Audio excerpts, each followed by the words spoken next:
life in 3 dimensions got me bent and got me twisted. I know I done said a lot, but I should probably stop pretending. I don't really hold the key and I can't really push a button. I just step up to the mic and try my very best to bust it, but I ran out of breath. It's tight in my chest, my feet just might fail. I can't stand the pressure. What's going on, family? Welcome back to Racially Speaking, where we have real and honest conversations about race as it's viewed through the lenses of faith, family, and vocation. It's me, David Phipps, your second favorite co-host of the show because, drum roll, we are rejoined by the social justice cowboy himself and everyone's first favorite co-host of the show, John Mark Walker.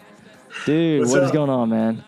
It is good to be back on with you. I've missed this. I've missed you. You obviously have done a great job running things since I've been gone. But I'm like the Robin to your Batman. No. Man, you're Batman. Sure. You're being the stay-at-home dad right now. Yeah. I guess that's what Batman is, right? Raising all those boys. Yeah. You need a few more $1 billion. Sidekick. Yeah, I do. I could use that. That'd be nice. I'd share it with you. Yeah. Appreciate it. We'd be on a whole new level in more ways than one, I think. Yeah, we would. Yeah. Well, but it's good to be back on. I'm glad to be back on the mic with you and doing this show. Missed it. Absolutely, man. So you're in the middle of your extended or unlimited paternity leave that Racially Speaking offers anyone that. Yeah, it's great. It's a great benefit. Yeah, anyone that works under us. What have you been doing? Like, what you got to be watching or reading something. Oh man, what have I been doing? So I'm keeping up with Marvel shows. A lot of it has been carrying my baby. She's right now she's 2 months old. So about to be 8 weeks. So I've just been rocking her to sleep and listening to audiobooks. I'm going through the Wheel of Time series. Do you know that Wheel of Time series? I don't. Yeah, so they're on Amazon right now. It's a fantasy series, and it's like 14 books. So I've been reading over that over the past year. They're thick books, but so I've been doing that and spending time with the kids and just trying to keep things running around the house. So all the typical stuff that paternity leave should be used for. I've been doing that. So. Perfect. All right, I could hardly wait to tell you this. You mentioned keeping up the Marvel shows. Man, I'm deep into it. We have been catching up here in my house, me and Caitlin. We're making strides, man. We have decided to commit to catching up with the Marvel movies. We don't necessarily have an end goal. I mean, I would love to be caught up by November 11th when Black Panther 2 comes out, which we'll have to do a whole episode on that. But okay, so I should have wrote them out, but I think last time we talked, we were probably at like Civil War, not even Civil War, Winter Soldier. So that feels like decades ago, I'm sure. Yeah. So we're there and we are right up through Thor Ragnarok now. We just finished that. So nice. Pretty solid, right? I often say that's my number one, Thor Ragnarok. Yeah, that's what a lot of people said. I thought it was good. Movies. Yeah. I thought it was, I love that movie. Really funny. So I think next, maybe you know what's next. I can't remember what the next one is, but I feel like we're making headway. We still have next is Endgame. Is it? Endgame immediately follows Thor Ragnarok, yeah. Okay. Yeah. Even more so there's excited nothing now. In between that. That's the big one, yeah. Okay. The whole universe changes after that movie, so. Okay. We've loved them all. Caitlin said she got a giant spoiler through reading another novel. So she was pretty upset about that. Yeah. I think I was wrong. Next is Infinity War. Infinity War. Okay. I was like, I don't know if it's Endgame. It kicks off Infinity War. And then Endgame is part 2. So Infinity War is what's next for you. Yeah. So, gotcha. I mean, I've loved them. I can't think of any of them that I haven't liked much. I mean, so you said Thor Ragnarok is maybe your favorite. I just like the humor, the comedy. The humor is hilarious. Man, we didn't watch Black Panther too long ago. I mean, we'd already seen it, but maybe I'm biased, but I think that's just unequivocally the best one. It's just too good. Yeah, well, when I rank them, so it's like the best-selling book of every year is the Bible. The Bible outsells every book, but it's never like on the top of the list. Right. So when I rank my Marvel movies, I have like Black Panther set aside, Okay, it's the top. So it can't even compare. Nothing ranks with that movie. So of all the other movies, then I put Ragnarok up top, dude. Okay. So there you go. It's a separate tier. Black Panther's in a different tier. Yeah. Anyway, I wanted to tell you that here on the podcast, but so I'm kind of proud of myself for making such headway and since we last talked on here, but I do feel a little guilty that I haven't followed through on very many of our summer recommendations. Those are on my list. I think the next I'll try and do is Abbott Elementary because I keep seeing ads for it. I'm like, John Mark keeps telling me, man. And obviously we'll get to Miss Marvel, but yeah. And I can wait. Miss Marvel, a lot of them are standalone stories now, so you don't have to watch them in any kind of order. But yeah, Abbott Elementary, I can't plug that TV show enough. Yeah. So good. Yeah. All right, that's enough for us. This isn't the main reason people are here. If they've read the description of this episode, I can hardly wait to get into this on the other side of this break. We are going to interview Dr. Munashe Kaseke. She had her, I guess, publicist or her team. Publicist sounds, I don't know why that doesn't sound like the right word, but anyway. She's got a team of people. She is a force. She's joining us all the way from the West Coast in this interview that you're about to listen to. She is an author. She wrote the book Send Her Back, which John Mark and I have both read, and it's absolutely fantastic. It is, I think, pretty unique in the style. It is 16 short stories from female Zimbabwean immigrants. So good. Just tackles so much different, so many different topics and things. And this interview was, it is awesome. I can't wait for you guys to listen to it. When Munashe's people reached out and we looked her up and saw about, what she was about, just the partnership was a no-brainer. And then had some preliminary discussions with her about her kind of heart behind the book and just who she is as a person. So, man, I can't wait for you guys to listen to this. So, without further ado, hope you guys enjoy this interview with Munashe. Life in 3 dimensions got me bent and got me twisted. I know I done said a lot, but I should probably stop pretending. I don't really hold the key and I can't really push a button. I just step up to the mic and try my very best to bust it, but I ran out of breath. It's tight in my chest. My feet just might fail. I can't stand up. All right, well, hello, Munashe Kaseke. Thank you so much for coming on here.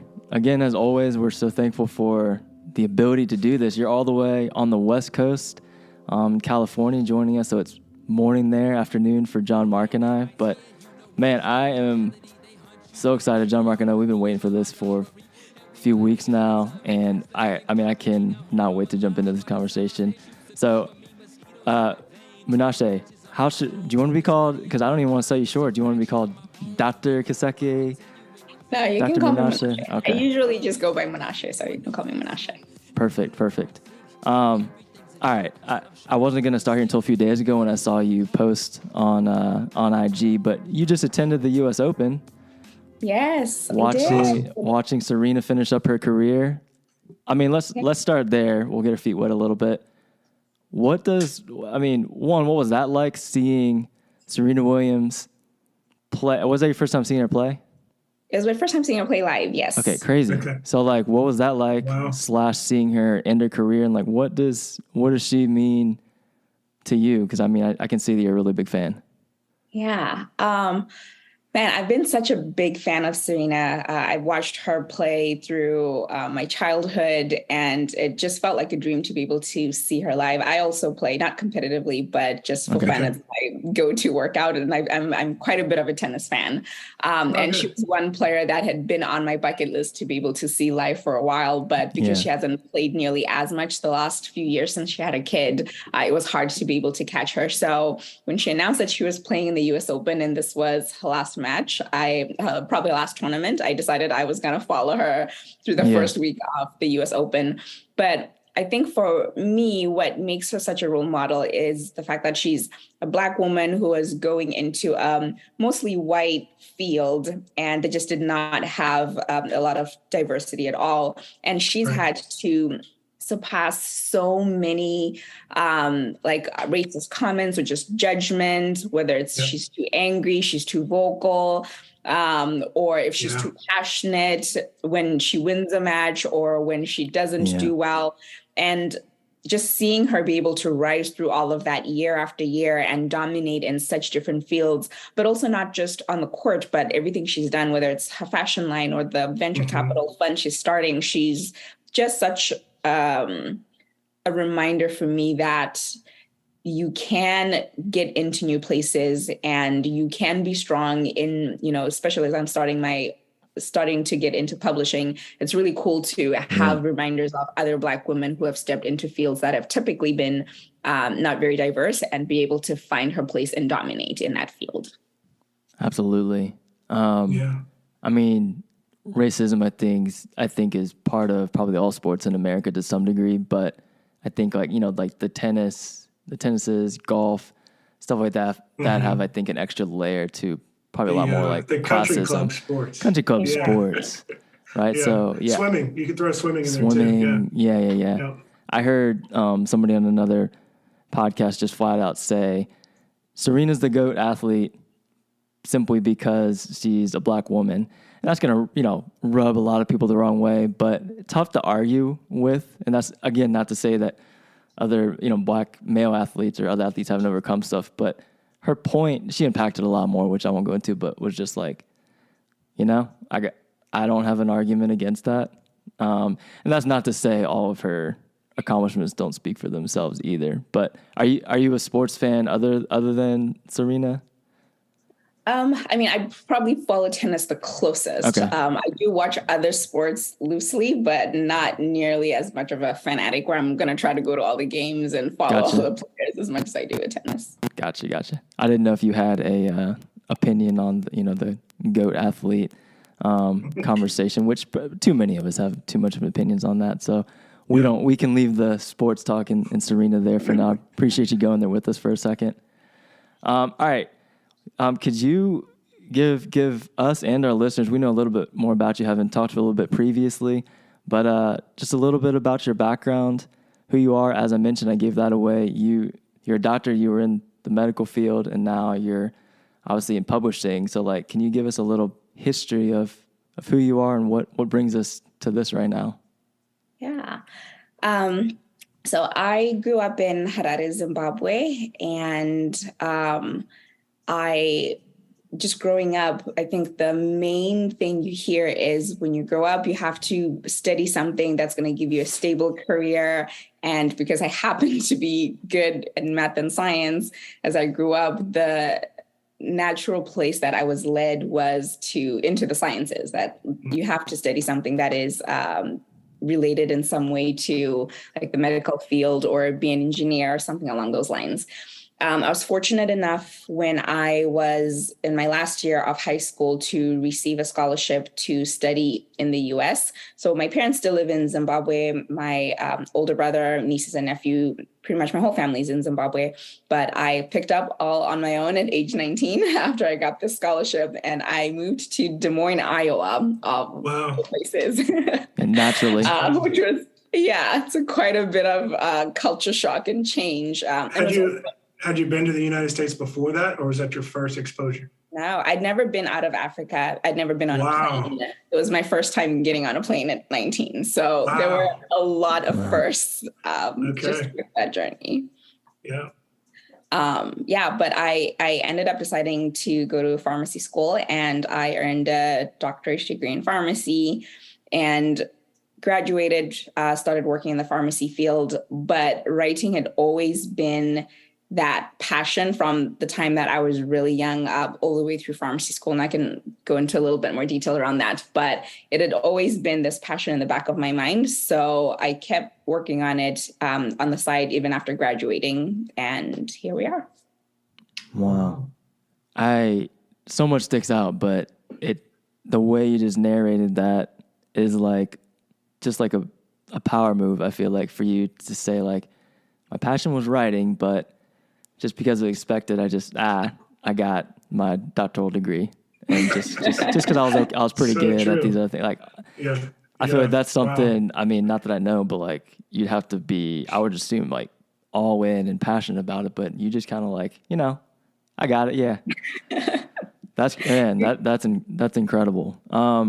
So, I mean, you touched on it a little bit, but so you're how long did you practice your medical degree, or were you in pharmacy before you quit? And I wrote the question down to ask you, but quote unquote, like what made you leave what I would assume is stable and probably a little more lucrative than writing and publishing? Or what was the, I can't think of the phrase, but, tipping point to be like, all right, I'm switching. Yeah. I think it was the realization. First, I had a passion for it. And at some point, the more that I surrounded myself with other writers, people who have gone all in and who have published their work or started something new of their own, I found a lot more encouragement from that group of friends and that group of people. And I think the big thing for me was I was able to get connected with people who helped me realize that I would have the resources to be able to make it work. It took it from being a dream or something that's in the back of your mind to being practically, if you are going to put a book out, like, how do you do that?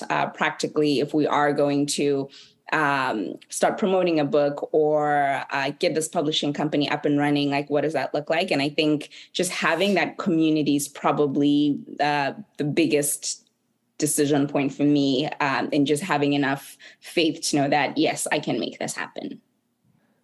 John Mark, I want to give you some space to ask something, but follow up to that. So, I mean, this was a big deal. Like, obviously there's a lot of intentionality and, emotion. A lot I'm sure went into making that decision. It wasn't just, I want to pursue this hobby that I really care about. There's a lot behind your writing. It's creative, but you very much care about liberation for people that are reading your stuff. Whether they share your common background, but you want people who read, at least the book which we'll get into, that you wrote, to, I think, understand people outside their culture and context, but also have people that share your same background feel seen and heard, which is really similar to, I think, what we care about even on this podcast. So, like, can you talk about even more behind, like, what was the reason you knew you needed to do this, maybe outside yourself? Yeah. So the title story is called Send Her Back. And when I initially wrote that story, it was right after I watched a U.S. presidential rally, and there was a crowd of mostly white people chanting "Send her back" to an Black African immigrant congresswoman. And I remember as I watched that particular scene, I was a little shocked by just the bigotry that I was seeing on live television, and especially at a presidential rally of all places. And I think it was that, for me, was the trigger point for me to say, if I feel hated even just from watching this, even though I am a Black immigrant who is contributing meaningfully to society, how do other people feel who maybe are still trying to figure out their immigration status, who maybe aren't as established in their career? And that made me first write this particular story. And the more that I wrote, I found that there were these common themes of, I think I was just pulling more from just how I feel and some of my own experiences. Even though I write fiction and my characters are fictional, I always try to make sure that the emotion behind all of these characters is real. So I think that was initially the trigger point for the title story, but then pulling through, I was just in a really overwhelmed space in my life at the time. And as I sat down and started to write these stories, I think I realized that there was a lot more that I could give to the world, to give to society, and just being able to share the experiences of people from typically marginalized groups. Yeah. Wow. Well. Yeah. Go ahead, John Mark. Well, I mean, I have so many questions about your book. There are so many stories that I love in your book. And again, the title is Send Her Back. I just want to say that as many times as possible and encourage everyone listening to get a copy, read it, buy them for Christmas presents, which I probably will do for my family. But I wonder if, did you draw any inspiration from any other writers, or was this like a space where you haven't seen any books written to people from Zimbabwe or from other similar stories? Does that make sense? Did you draw any inspiration from anybody? Yeah. Oh, gosh, I have so many people who inspired me. I think for any writer, really, like you are, in a sense, a product of just the role models, because you grow up reading and you see the world around you. And if there aren't other authors who've gone before you, even if they write books completely different from what you're going to end up writing, I think there's a part of other people's work that influences you. And for me, like I grew up reading a lot of just Western literature. Zimbabwe used to be a British colony, so I read a lot of just Western literature. All my characters as a child were always like white people living somewhere in Britain or the US or something, but I never read stories about like normal young Black girls living in Zimbabwe or anywhere else in the world for that matter. Yeah. So when I got to college, I think that was the first time that I really had access to a variety of authors. So whether they were other African authors, like Nigerian authors, like Chimamanda Ngozi Adichie, I'm like a big fan of hers, or other less known African authors, other Zimbabwean authors like Violet Bulawayo, or authors from like Afghanistan. But just as I started to read more literature where people talked a lot more about their culture and their identity and how they feel in different social situations, I think that was a big wake-up point for me to say, why don't we have more Zimbabwean stories? Yes. Like, there are a few people who've gone before me, but even then, a lot of the Zimbabwean writers who have done well write their stories based in Zimbabwe. And I'd never really read a Zimbabwean book that is set from the diaspora point of view. And this felt like my niche. This is exactly where I could go in and talk about my experiences in a way that I think would be well received, but would also allow me to feel like I am authentically contributing to the conversation. Yes, yeah. I see that in the way that you wrote your characters and how they're all women who immigrated from Zimbabwe, right? Every character has that in common. And so then there's this culture that really comes through. You get to see a picture of your culture up against the American culture that you encountered when you came here. And I think it's just beautifully written, really well done. There are so many stories from the mother who single mother who's raising her teenage daughter that had me in tears. That story, so powerful. And then even I think you probably drew from your own personal experience from being 19, seeing snow for the first time, right? In that story, but being on display to the white students, being like it seemed like a museum display, like this person who's never seen snow, everybody watch her, put her on display. I think, and how awkward that was, and how that's not intentionally mean racism, but it is awkward racial tension. And I think it was just, you painted a beautiful picture of that. And that's just two of the stories, like that, like every single story that really draws you in to care about the character in those stories. So, I see that. And I see how it's so needed because this is the first story from Zimbabwean culture that I have read. And then the fact that you brought it and compare it to the American culture and how it kind of shines in that backdrop of cultural differences. I just love that you were able to do that and bring this project to life. So thank you for writing that. I'll pass it back to you, David, if you have any questions to follow up, and then I'm sure I have a ton more. I could just keep asking. So, both of us. Yeah. I'm keeping an eye on the time because we could take up the rest of your day. I agree. Just beautifully written. And you mentioned just wanting to represent the whole diaspora of the culture. And so like you did that so beautifully. And like for listeners, your book is 16 short stories. So one, I think it's very just super accessible, especially because I know, nowadays even less and less people like to read. I love audiobooks myself.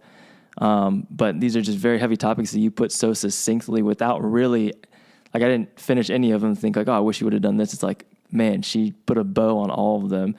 not that there's not some nuance in there for like how stuff is left off sometimes, but anyway, I just want to say that just your writing is incredible. I'm very big, and I think even on the podcast, I just like seeing the interconnectedness of things. And I loved, the title of the book is Send Her Back, but the second story, Send Her Back, I love that one right off the bat because it felt very relatable and so current of how it was almost a call out of both cultures colliding. And I just thought it was so like how I didn't think this through. I don't want to give stuff away, but just how the characters are intertwined and meet the beginning and end. I'll say that, and it's just I think was written in a way that is tough to push back on. I guess if that makes sense, because I feel like even the title, maybe some people would see and be like, oh, these are going to be,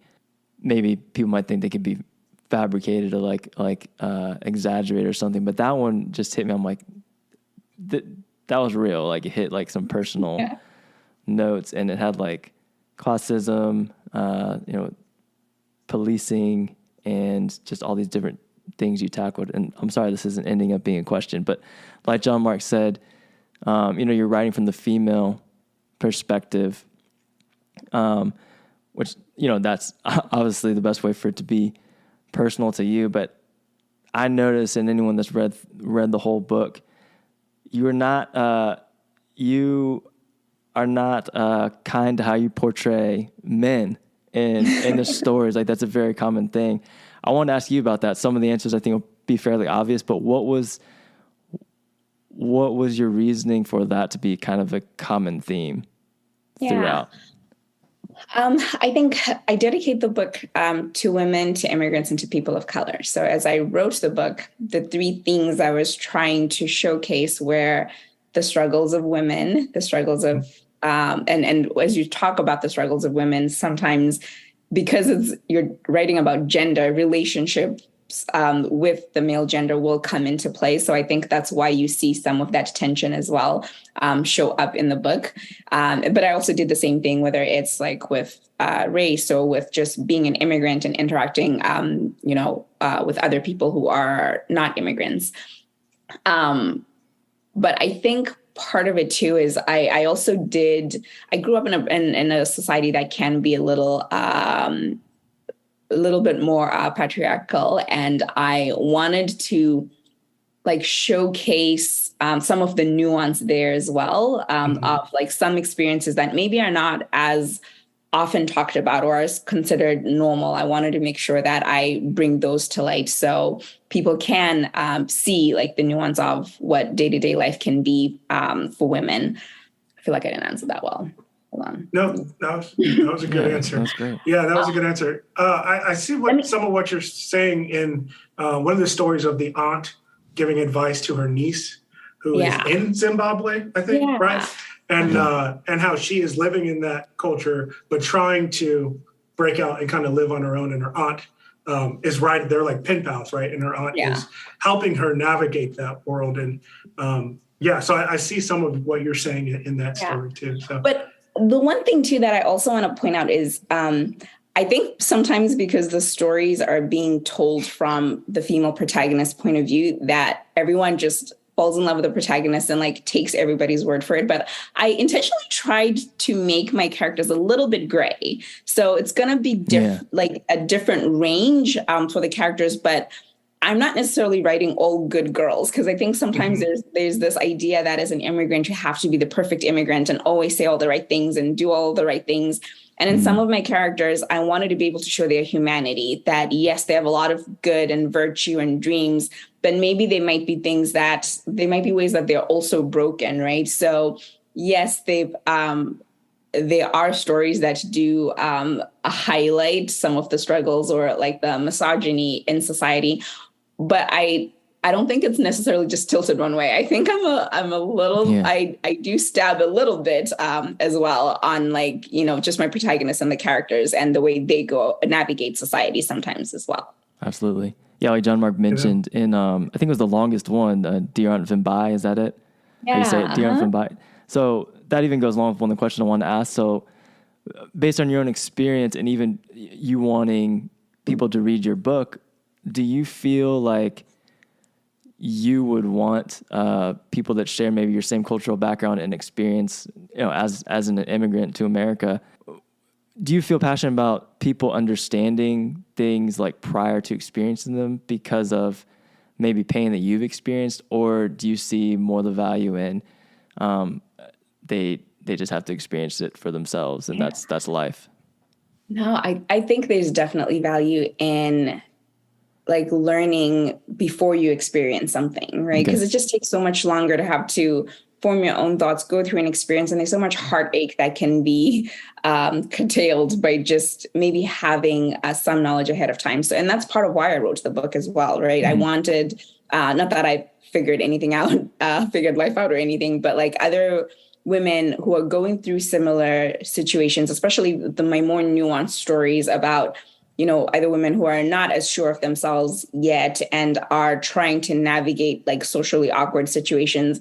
I wanted them to get a chance to think about how they would react ahead of time so that if they ever found themselves in that kind of a situation, they're not stuck trying to like decide what the right, what they should do in the moment, but they at least have had time to sit back, think about it, and have a stronger sense of self. And it can stand up for themselves a lot more if they ever find themselves in a situation that is uncomfortable.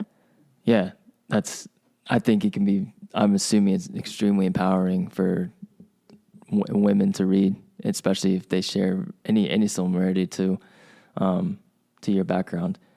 All right. So, keep going like along those lines. So, I've heard the sentiment, especially over the last, 2 to 3 years of that Black women are the most marginalized people group in, I'll say America, maybe the world. So like, I feel like that's out there, whether it's Beyonce putting that in her music, or I feel like that's just a real common thing that you hear nowadays, and naturally there'll be pushback on it. So I wondered like what you thought about that. Do you believe that's true?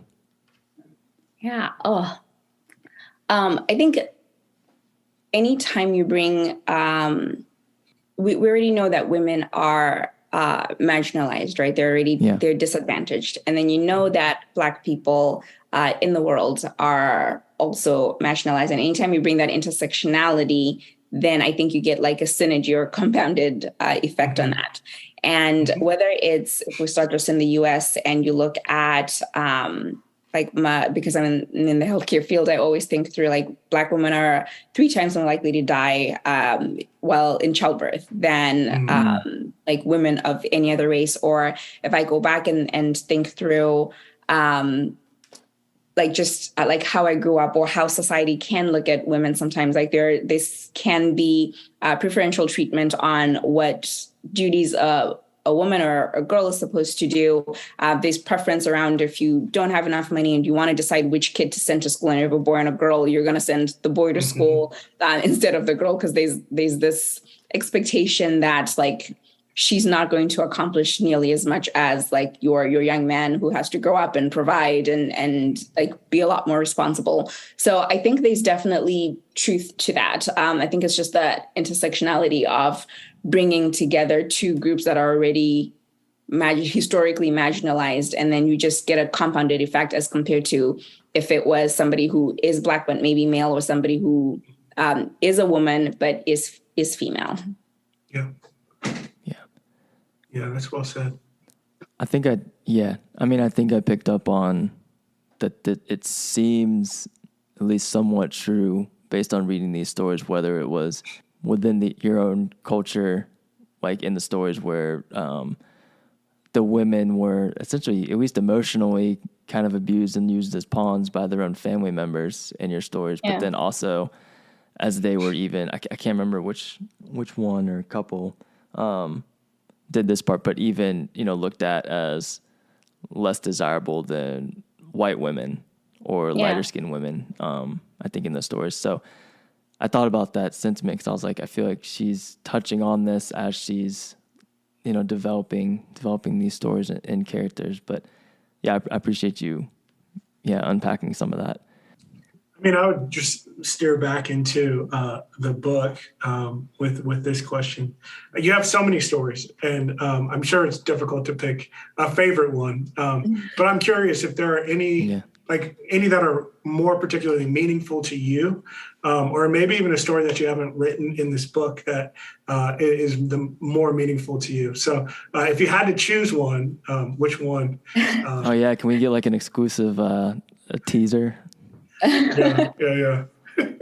Man, it's so hard, like, because all of the stories are so different. And I think it depends on each of these probably reflects the state of mind I was in at the time, right? So if you are thinking through like a more racially tense time in the US, there are stories that are going to stand out more to me and say, oh, this story really embodies, I think, like what I wanted people to be able to get out of it. But I think the best way to answer this question is more like the story that resonates with me the most right now. So that might change like next week or even tomorrow. Right. But I think because a lot of the stories were a little bit on the heavier side and are talking through struggles, I really wanted to have a story that has a really empowered woman who is unapologetic and is trying to find her way, even though she has all these obstacles. So Tsoro really sticks out for me right now because she's this woman in corporate America who is trying to find her way, but people think she's a diversity hire. But she's also really savvy and trying to figure out like how she's going to win against all odds. So that character has been intriguing for me. And I've thought, okay, maybe if I were to do a full length novel and it was coming from one of these characters, that might be a character I want to spend a little bit more time with. Again, that might change, but as of right now, that's the story or the character that sticks with me the most. Wow. Okay. That is a powerful, you're talking about the character who, she got a new job, a corporate job, right? And somebody thought that she was a diversity hire, and they said it out loud in her hearing, right? Yeah, that story. I feel like there's a theme throughout your book of people underestimating these women because they're women and because they're African women. And I feel like her story, her cleverness at the end really struck out to me as something I like, that she was going to work the system to show who she was and that she had the chops, she had the experience and the degree to be where she was. And it wasn't just because she was a diversity hire. So I love how you also ended that story on just like a cliffhanger, like what's going to happen. So if you do write it, I'm going to buy it. Day one, I'm going to buy that book. So let me know because I'll be in line to get it. So such a good story. Yeah, I wanted so much. I already talked about the second one, Cinderback, but I have no idea if there's a story there. But I wanted so badly to know what the interaction was going to be like between the officer, the grandma in the nursing home and the main character. Cause those I think to me are just so relatable because we're all so like, we all are still living in the world together in this very polarized time. And to me, I want to know, I want you to help us out, Munashe, like how to carry on and coexist and not have there be this division. But I at times don't know how to get past certain things like that. So I just wanted to be like, it was such a good like cliffhanger, but also like, oh, but how, like, what do you do there? Like how do you converse with each other? What are the grandma's thoughts going to be if and when she finds out about their previous meetings? So that stuff like that's just very interesting to me because I want to understand how to better navigate the world in such a polarized views on some of this stuff. Yeah. Yeah. And with some of these stories too, I think I struggled on whether to end it at a cliffhanger or like to do a little bit more. And for Send Her Back was one of those where I know there's definitely more I could have done. I could have talked a little bit more about how the grandma reacts, how she reacts, how the police officers are going to react, realizing that they live in the same society and they're interconnected. This is a small town. So they're bound to be connected in some way. But part of why I left the stories with a bit of a cliffhanger is because I wanted to be able to have that dialogue happen after, of like not necessarily feed readers like what the right ending would be, but to just have them think through, like, if they were any one of these characters, how would they react? And do they have such connections in their own world right now that they might not be aware of, right? So I think some of it was intentional and just leaving it open, with the hope being readers like sit with the stories a little bit more and hopefully come up with a conclusion on their own of like what are potential endings. Absolutely. Yeah. I mean, I'm going to have to find, as long as I can get away with it, I'm going to try and teach this in my college courses. Cause I mean, 16 stories, there's roughly 16-ish weeks in the semester. So I think I can make it happen. I just got to make sure I can That's awesome. Slip it under the rug and get away with it. I mean, it's not high school, secondary. So I think it may be queer. But no, that was a fantastic story. And to be queer, the cliffhanger in that one specifically, I mean, is so powerful. You had to end it like that. I loved it. I was just like, man, Anyway, I'm not gonna spoil that one. You guys gotta, listeners, buy this book, buy a bunch of copies. Can we ask you to go even a little bit more personal? Not that this hasn't already been very personal. So navigating, life as an immigrant from Zimbabwe, you navigate just different layers. Obviously, so like, do you identify with having experienced something like privilege as an immigrant versus an American-born Black citizen in America? Like, can you unpack that?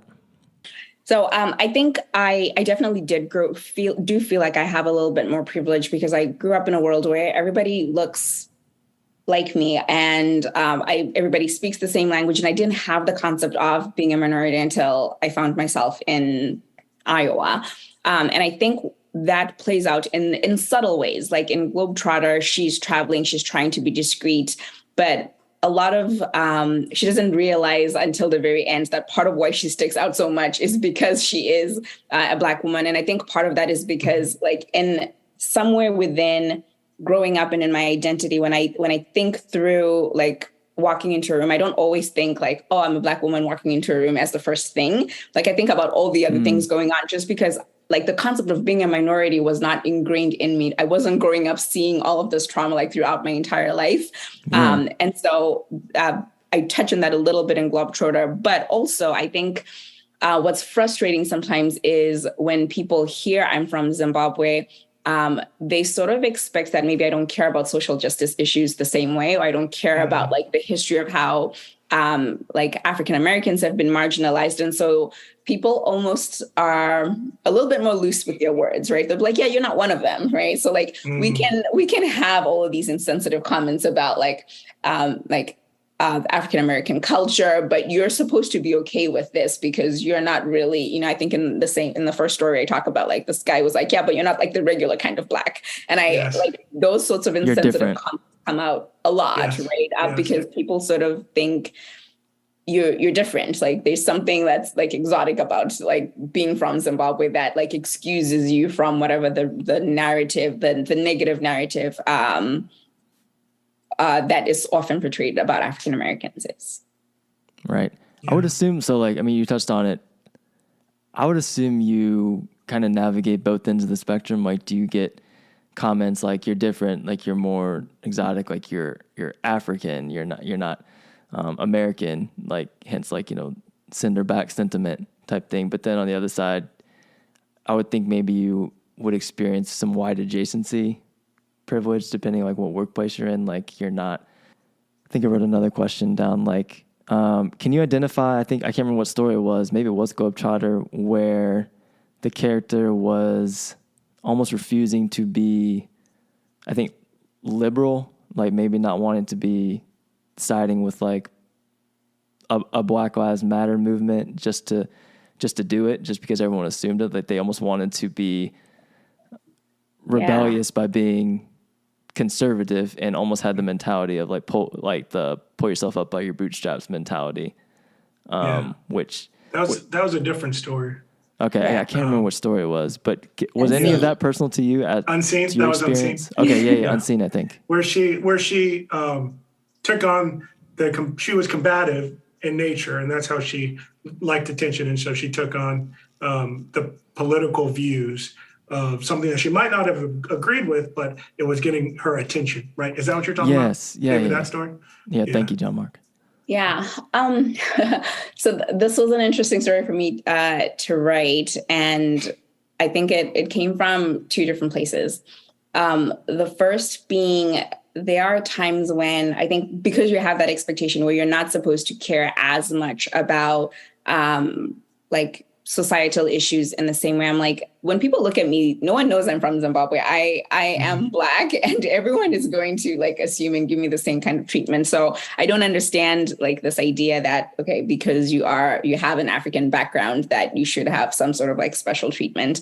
But I have seen, and it bugs me so much, I have seen some Africans kind of take on, like, refuse to be allies, refuse to stand next to like African-American brothers and sisters in the fight against like bigotry and racism.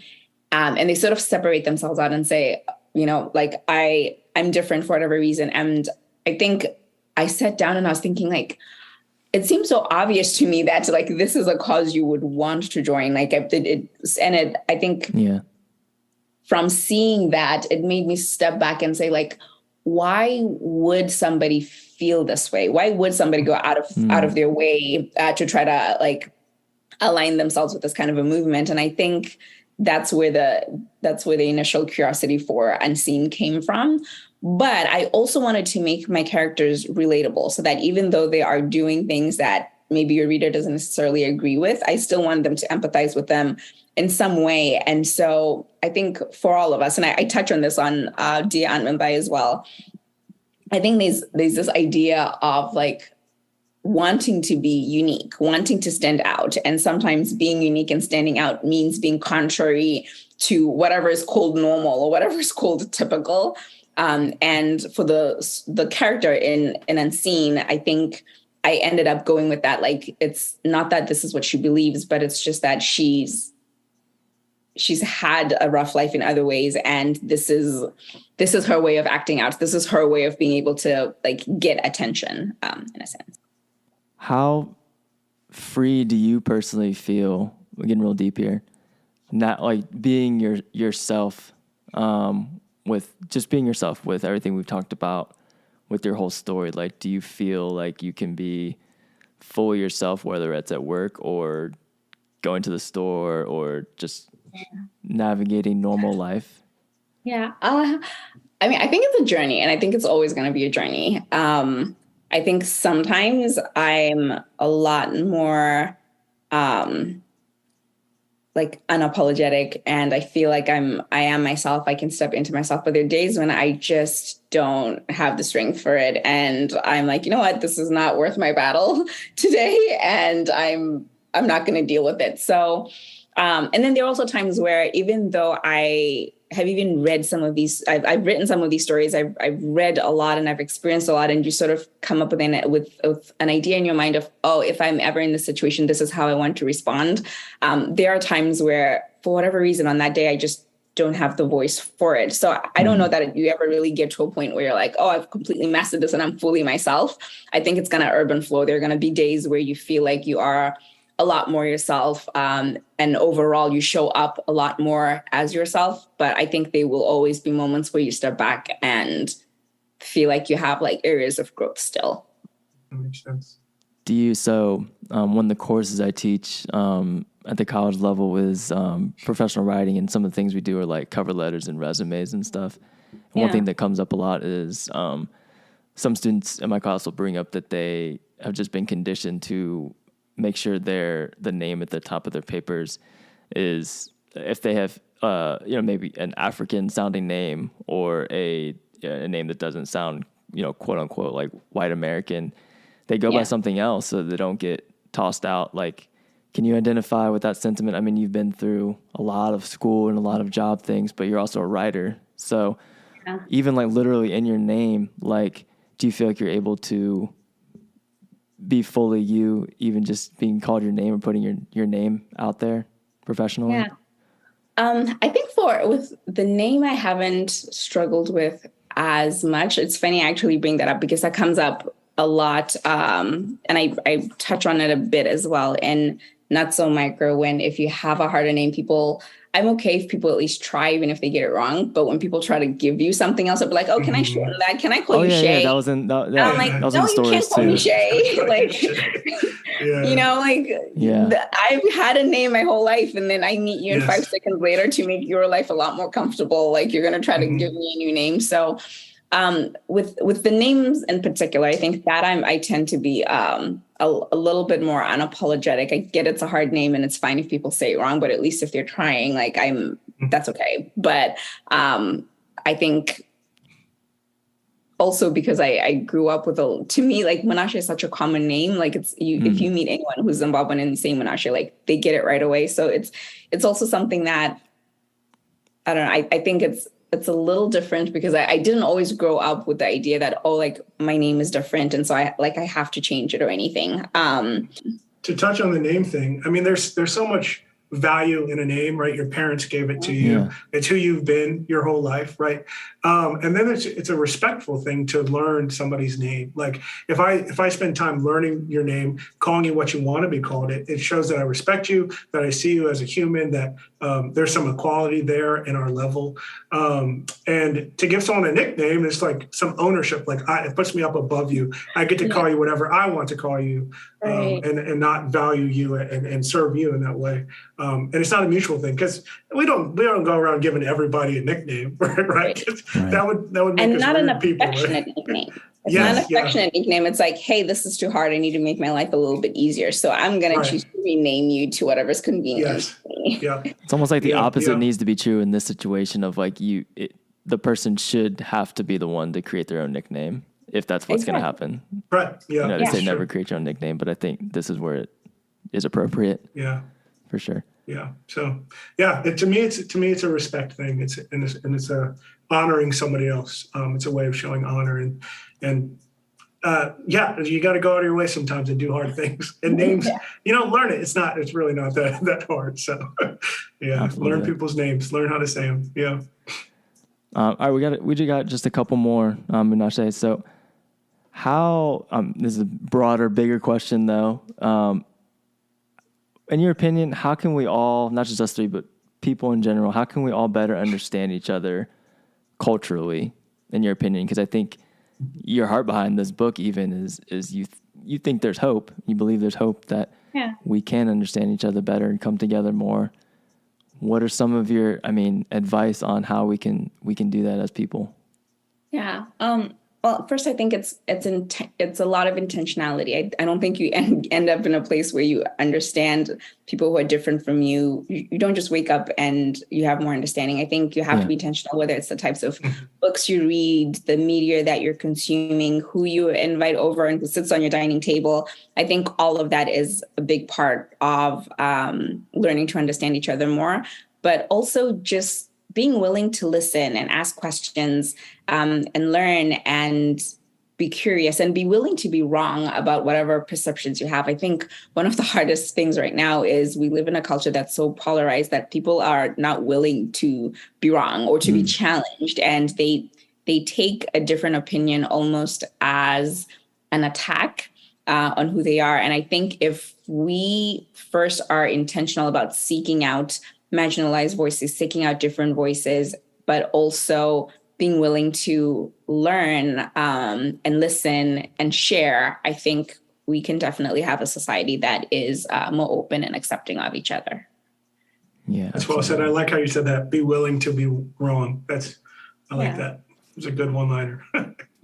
Would you say for even some of our white friends listening that might also come at a different, because of power structure, at a more humble, require a more humble, patient cost to them? You know what I mean? Like, I think entering into that because of marginalization and racism, a lot of times we can have that picture that you just outlined and think we all just need to hear each other out equally and come together, but understand that the dynamic of, like, if one set of people has been marginalized, and whether it's unpacking history or even the last couple years, there's going to be trauma present. There's going to be just a lot of things that inform the whole conversation.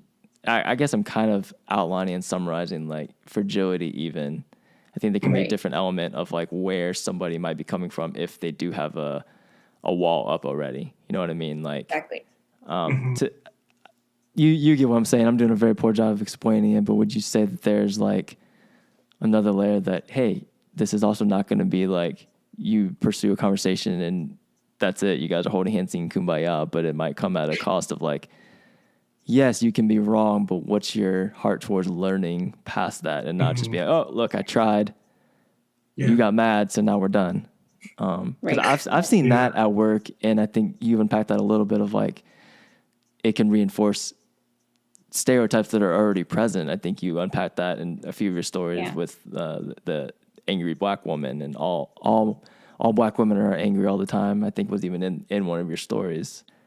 I think you said it so well. There is definitely a level of, there's a level of patience, I think, that would be required. And I'll ask, especially everyone who, I've had people who think that they are such good allies. And part of being a good ally is, like, they think that they're already doing all of the right things. And I think you say it well in the sense that even as an ally, I think you need to have a level of patience that's a little bit different to realize that, yes, there could be layers of trauma then, and you can't expect that one conversation is going to help you learn everything that you have. And you have to be a lot more patient in whether how willing people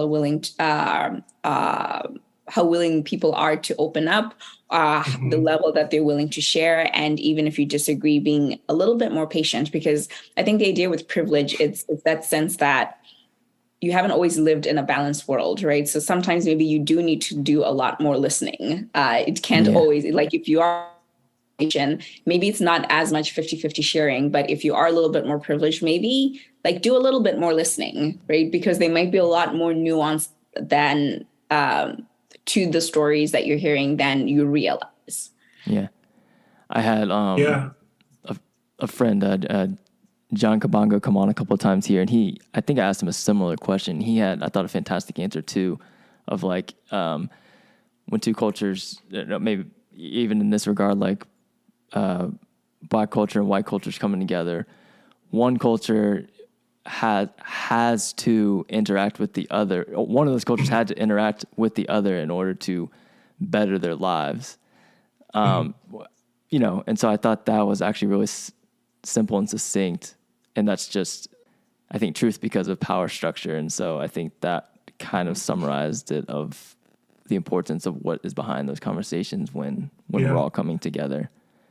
Yeah, it's like like as an immigrant, as a Black woman, as a minority, I've already had to do so much to learn about American culture just to survive in the culture, right? So whether it's in, like, little throwaway jokes or, like, references to things from people's childhood that I have no idea, I'm like lost when people, like, crack jokes and stuff, or it's bigger societal things. I've already had to do so much learning just to be where I am right now and to succeed. And for somebody who hasn't needed to, because all of these things just come naturally, I think, that you do need, like, as you're interacting with each other, the level of, like, learning there and, like, the learning curve might be different. And the culture that hasn't needed to put themselves out there more will probably, in the sense of this conversation, have to be the one that steps back a little bit more and just listens.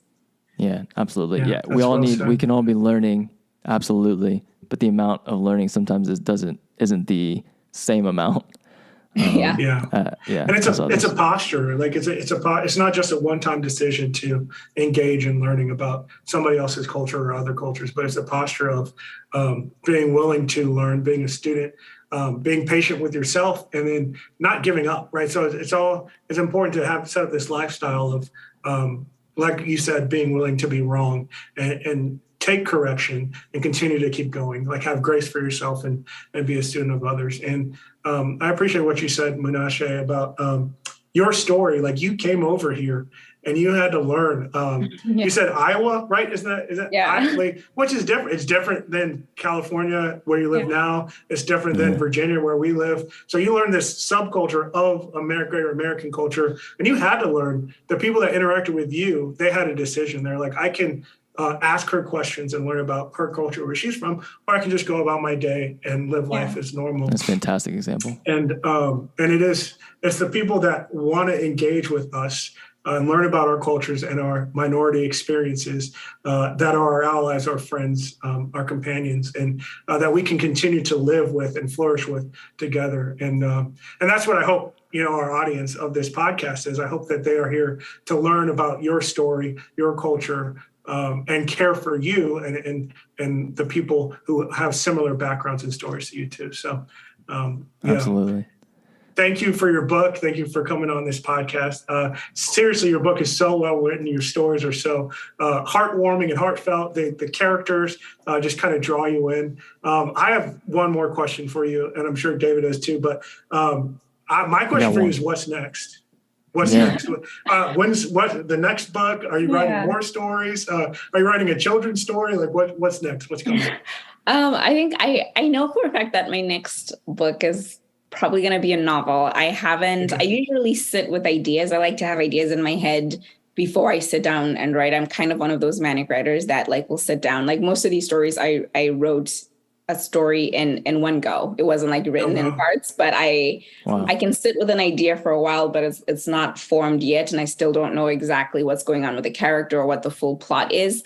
But the moment I get it, I'll sit down and I'll write it all in one setting. I feel like that's true of true writers. I mean, that's amazing. I feel like you said manic writer, but I feel like that's just what a true writer does. That's what I've heard, at least. Yeah. No, the editing will take a while. So I think I'm still in that place where I'm sitting with a few ideas, and I'll probably just keep reading, working with Mukana Press and trying to find more other African authors that we can also help get published and help bring their voices to mainstream US. But yeah, my hope is at some point over the coming year, it'll almost finally click on what the full story and character and plot is. And I'll be able to bring these characters, bring the next full length novel to life. That's great. I'm looking forward to it.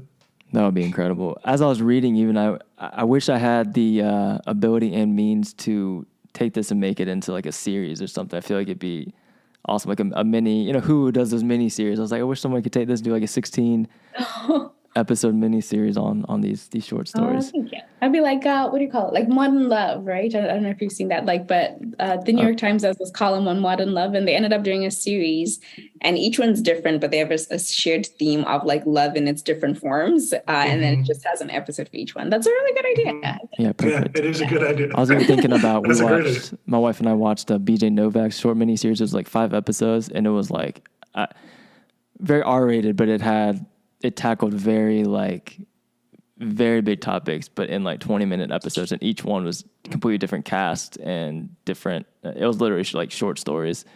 It reminded me of the book. Anyway, that's my dream to happen with your book. So thank you. We can ever help out with that somehow. Don't know how. Whenever that happens, I'll have to reach out and be like, "Hey, you spoke this into being, right?" Yeah, give us a footnote at least. Yeah, that's all we ask. All right, this might be kind of out of order because, John, we're kind of wrapping up. But I wanted to ask you, because one of the kind of pillars here on the podcast is faith. And in our kind of preliminary talking about doing this episode together, you mentioned identifying as a Christian and identifying with a lot of the similar topics we discuss here on the podcast.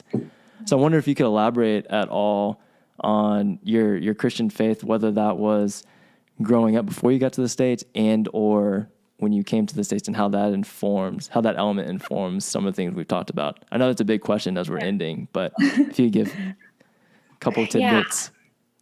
Happy to. I grew up, my parents were Methodist, so I grew up kind of in a Christian household, but I always say I became a Christian my freshman year in college because it felt like every other time it was my parents' faith, right? I go to church because my parents brought me up that way. And then being in a place where your entire identity is questioned. Like you have to question everything about yourself because you're just in Zimbabwe and now you're in Iowa. Like I found myself sort of starting to like rebuild pillars of like, who am I? What do I believe? What do I want to stand for?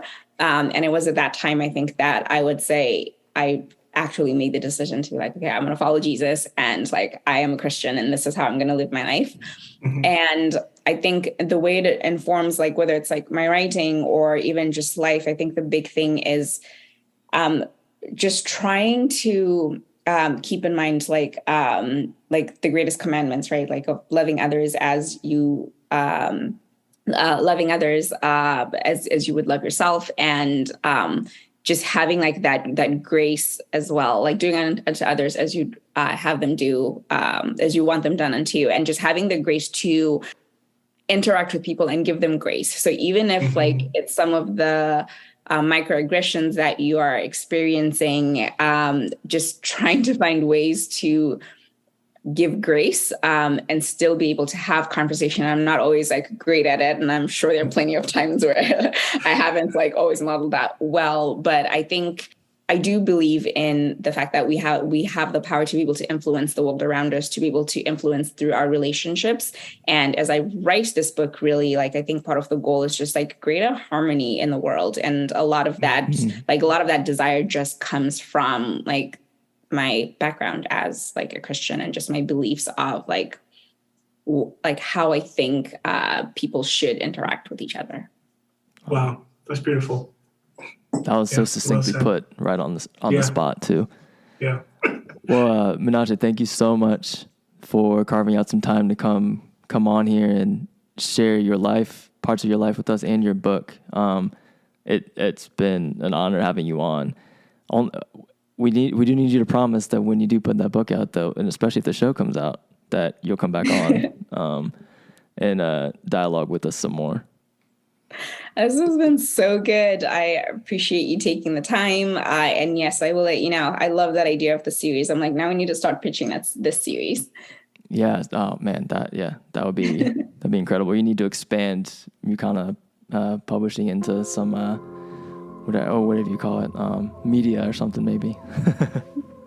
All right. Thank you so much, and we hope to have you back. Great. Thank you so much. Life in 3 dimensions got me bent and got me twisted. I know I done said a lot, but I should probably stop pretending. I don't really hold the key and I can't really push a button. I just step up to the mic and try my very best to bust it, but I ran out of breath. It's tight in my chest. My feet just might fail. I can't stand the pressure. All right, John Mark. Whew. The interview, man. That was one of my favorite interviews we've done. I won't lie. Yeah, that was excellent. It was excellent. I love that she shares from her experience being an immigrant, coming to our America, coming to Iowa for the first time at 19, and then just the way that she writes her stories. I just think it's an excellent book, and I want everyone to read it. You know, Absolutely. I'm a fan of people reading stories from other cultures and telling their story about their culture, and this is it. I mean, this book is like tops for me, top of the list. Everyone should read it. So. Absolutely. She had so many layers to her whole story. It was just, incredible. And I thought that it was appropriate that when we asked her about her faith at the end, that she talked about grace, because I feel like that's what she kind of embodied in her writing. And even how she talked about how she navigates her own life was just like, oh, that would stick out to you when faith is brought up. So that was fantastic. I mean, I felt like she and her writing and even how she was answering our questions is what we attempt to do on here. And that's have honest and real conversations, but speaking truth gracefully, but not at the expense of the marginalized, which she, I just felt like all of her stories touched on that. And I loved when she mentioned like her nuanced characters. Like she wasn't writing just characters that have gotten it all figured out and do everything perfectly. It's like they're human beings. And it was almost like even when they're wrong, it's like we need to understand how many times people in marginalized communities don't have the freedom to be wrong. And so I felt like that was even captured super well. So I mean, like we said in the interview, I hope that she puts out a lot more stuff because me too. Times like this where I wish like we had like a giant platform so that we could blow people up like that we have on here. That's strictly the only reason. Me too. I want to be like, let me make some calls and let's produce this, this show or movie idea. This TV show.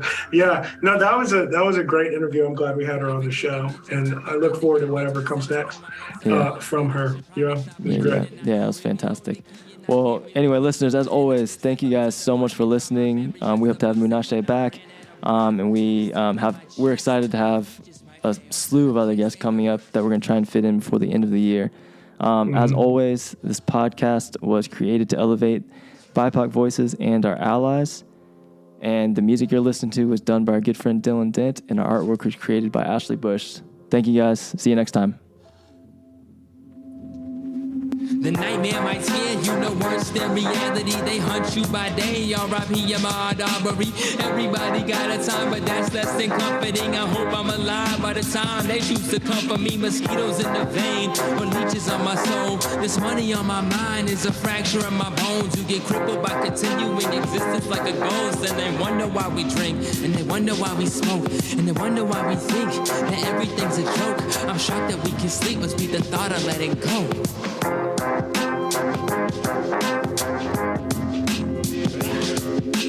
Now I lay me down to sleep, I'm better with the valley.